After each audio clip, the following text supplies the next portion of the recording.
இன்றைக்கி நம்ம பார்க்க போகிறது திருநெல்வேலி ரவா அப்பம் தான் பார்க்க போகிறோம். அது எப்படி செய்கிறதுன்னு பார்க்கலாம். ரவா அப்பம் செய்கிறதுக்கு தேவையான பொருள் என்னன்றதை பார்க்கலாம். அதாவது ரவா வந்து 1 கப் எடுத்துருக்குறேன். எந்த கப்பில் ரவா எடுத்தோமோ அதோட கொஞ்சம் கம்மியாக மைதா எடுத்துக்கணும். அதுக்கப்புறமா ரவையை விட கொஞ்சம் ஜாஸ்தியாக சர்க்கரை எடுத்துக்கணும். அப்புறம் 2 மஞ்சள் வாழைப்பழம் எடுத்துருக்குறேன். 2 பிஞ்ச் வந்து சுக்கு பொடி எடுத்துருக்குறேன். 2 பிஞ்ச் ஏலக்காய் பவுடர் எடுத்துருக்குறேன். 1 பிஞ்ச் உப்பு எடுத்துருக்குறேன். இது வந்து சோடா உப்பு, அதுவும் 1 பிஞ்ச் தான். அப்புறமா தண்ணி. இப்போ இதை மிக்ஸ் பண்ணலாம்.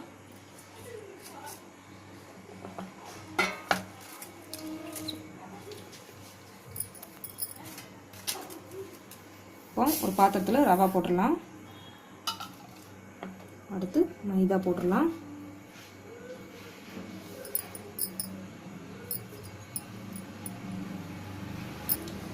அடுத்து சர்க்கரை போடுறேன்.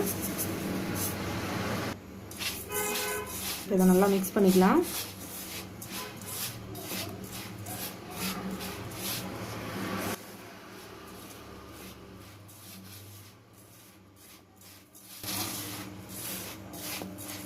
இப்போ இது கூடவே இந்த 2 மஞ்சள் வாழைப்பழத்தையும் போட்டு நல்லா பிசைஞ்சிடலாம்.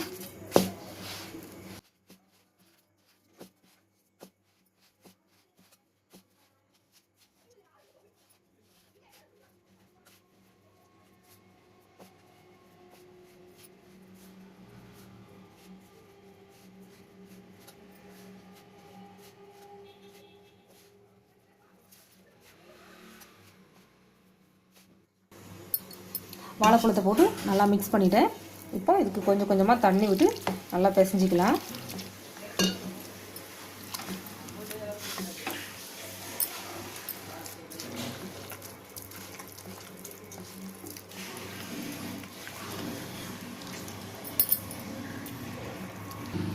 கட்டி இல்லாமல் நல்லா கரைச்சிக்கணும். தண்ணி ஃபஸ்ட்டு ஊற்றின தண்ணியே இதுக்கு போதுமானது. அடுத்து நான் இங்கே வந்து வச்சுருக்கிற ஏலக்காய் பவுட்ரு, சுக்கு பொடி, கொஞ்சம் உப்பு, இது எல்லாத்தையுமே இதில் போட்டுறேன். போட்டுட்டு இன்னும் இதை நல்லா மிக்ஸ் பண்ணி விட்டுடலாம். நல்லா மிக்ஸ் பண்ணிவிட்டு இதை 1 மணி நேரம் அப்படியே வச்சிடலாம். ரவா அப்பத்துக்கு தேவையான எல்லா பொருளையும் போட்டு மிக்ஸ் பண்ணியாச்சு. இந்த சோடா உப்பு மட்டும் இங்கே இருக்குது. இது வந்து நம்ம அப்பம் சுட்டு எடுக்கும்போது அதை மிக்ஸ் பண்ணிக்கலாம். இப்போ இது 1 மணி நேரம் அப்படியே வச்சிடலாம். 1 மணி நேரம் கழித்து ரவா அப்பம் செய்யலாம். ரவா அப்பத்துக்கு மிக்ஸ் பண்ணி வச்சுட்டு 1 ஹவர் ஆகுது. இப்போ எடுத்து பார்க்கலாம் எப்படி இருக்குதுன்னு. இப்போ வந்து ரொம்ப திக்காக இருக்குது. இன்னும் கொஞ்சம் நம்ம தண்ணி சேர்த்துக்கணும். அதுக்கு முன்னாடி நான் கொஞ்சமாக இந்த அளவுக்கு சோடா உப்பு போடுறேன். போட்டுட்டு இதை கொஞ்சம் நல்லா மிக்ஸ் பண்ணிக்கலாம். ரொம்ப கெட்டியாக இருக்குது. இன்னும் கொஞ்சமாக நான் தண்ணி ஊற்றுறேன்.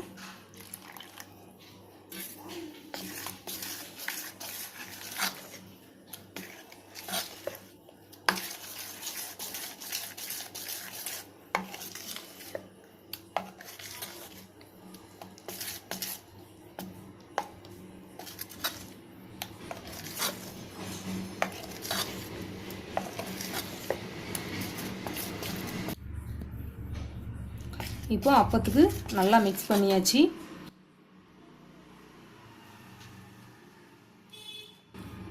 மாவு வந்து இந்த பக்குவத்தில் இருந்தால் தான் கரெக்டாக இருக்கும். ரொம்பவும் தண்ணியாக இருக்கக்கூடாது, ரொம்பவும் கெட்டியாகவும் இருக்கக்கூடாது. இது வந்து கரெக்டான பக்குவம். இப்போ நான் ஸ்டவ் ஆன் பண்ணிடுறேன்.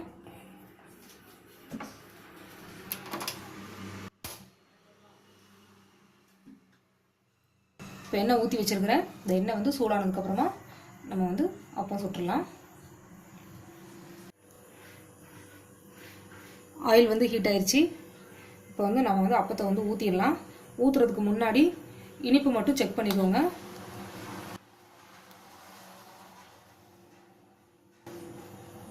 இந்த மாதிரி கரண்டியில் கொஞ்சம் கோரிக்கிட்டு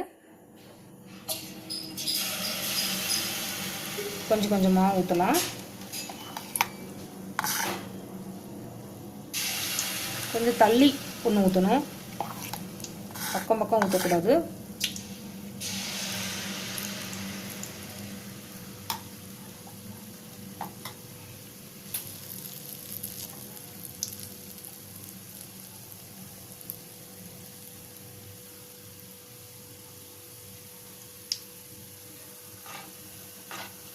எடுத்து திருப்பி விடலாம்.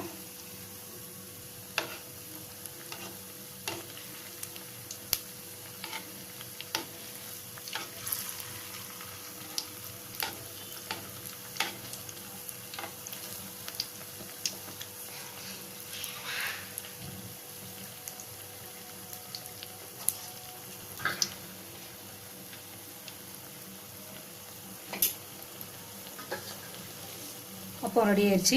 இப்போ நான் எடுத்துடுறேன். பாருங்கள், 2 பக்கம் நல்லா கலர் மாறிடுச்சு. இப்போ இதை எடுத்துடலாம்.